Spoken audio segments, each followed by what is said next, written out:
साथ अपने YouTube मंच पर आपका इस्तकबाल करता हूं। शहीद भगत सिंह की स्मृति में स्वतंत्रता संग्राम सेनानियों के बलिदान का संदेश नाम से एक प्रोग्राम का आयोजन दो दुनिया बुजुर्ग बढ़ने सिद्धार्थनगर में किया गया। इस प्रोग्राम का आयोजन मौलाना अब्दुल क़य्यूम रहमानी फाउंडेशन के प्रेसिडेंट जनाब बद्र आलम साहब ने किया था और ये प्रोग्राम अपने आप में एक ऐतिहासिक प्रोग्राम था, राष्ट्रीय महत्व का प्रोग्राम था। देश की बड़ी शख्सियतों ने इस प्रोग्राम में हिस्सा लिया। हमारे साथ बहादुर शाह ज़फ़र की फैमिली से ताल्लुक़ रखने वाली जिनका शिजरा बहादुर शाह ज़फ़र से मिलता है, बेगम समीना खान साहिबा हमारे साथ जुड़ रही हैं। समीना जी, आपका हम इस्तकबाल करते हैं सिद्धार्थनगर की सरज़मीन पर। गौतम बुद्ध की सरज़मीन है जिन्होंने शांति का संदेश पूरे विश्व को दिया था। इस सरज़मीन पे आपका इस्तकबाल है। आप इस प्रोग्राम में हिस्सा लेने के लिए आई थी, उस प्रोग्राम के बारे में थोड़ा सा बताएं और आज के इस प्रोग्राम का उद्देश्य क्या था।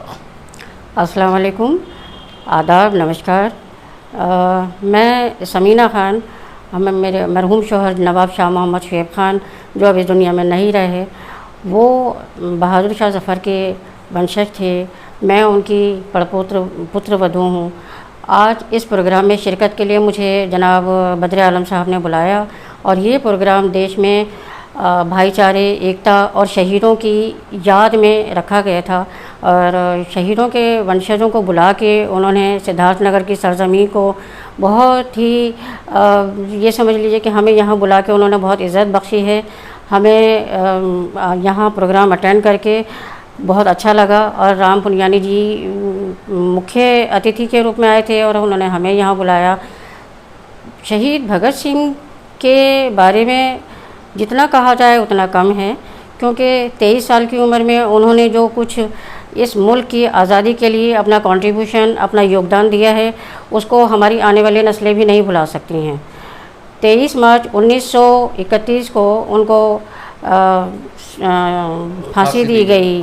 राजगुरु, सुखदेव, इन तीनों को फांसी दी गई और उसके बाद ये सिलसिला जो है 1947 तक चला। उसके बाद हमें आज़ादी मिली, लेकिन जो शहीदों का दर्जा है, उनकी कुर्बानियाँ हैं, उनको हमेशा याद रखना चाहिए। हमारे आने वाले बच्चों को भी इस बारे में पता होना चाहिए। अगर हम इतिहास को बुला बैठेंगे तो कोई उनको याद नहीं करेगा। उनकी कुर्बानियों को ज़ाया नहीं करना है और आज के माहौल में इसकी बहुत ज़्यादा ज़रूरत है।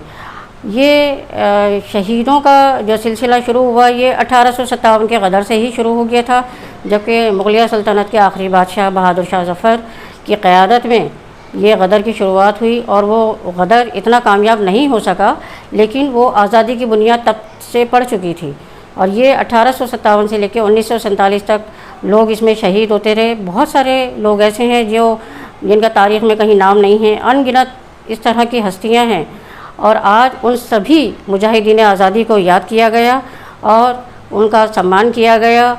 उनके राम पुनियानी जी ने उनका इतिहास दोहराया यहाँ पे और माशाल्लाह बहुत ज़्यादा कामयाब प्रोग्राम रहा और मैं समझती हूँ कि ये प्रोग्राम आने वाले टाइम में जगह जगह होने की ज़रूरत है। ये बहुत बहुत शुक्रिया। ये हमारे साथ समीना खान थी और बता रही थी शहीद भगत सिंह के बारे में, किस तरीके से उन्हें 23 मार्च 1931 में फांसी दी गई, लेकिन उस वक्त अंग्रेज़ों को नहीं मालूम था कि 16 साल बाद शहीद भगत सिंह को फांसी देने वाली ब्रिटिश सेना को हिंदुस्तान से वापस जाना पड़ेगा।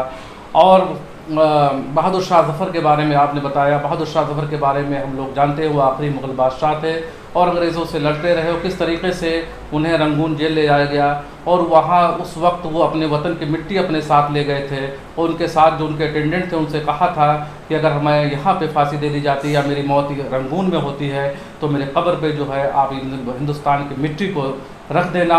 और उनका वो शेर बहुत मौजू है कि कितना बदनसीब है ज़फ़र दफन के लिए 2 गज़ ज़मीन न मिली कुए यार में। हम शहीदों को ख़राज अक़ीदत पेश करते हैं। बेगम समीना साहिबा, मुझसे बात करने के लिए आपका बहुत बहुत शुक्रिया। शुक्रिया।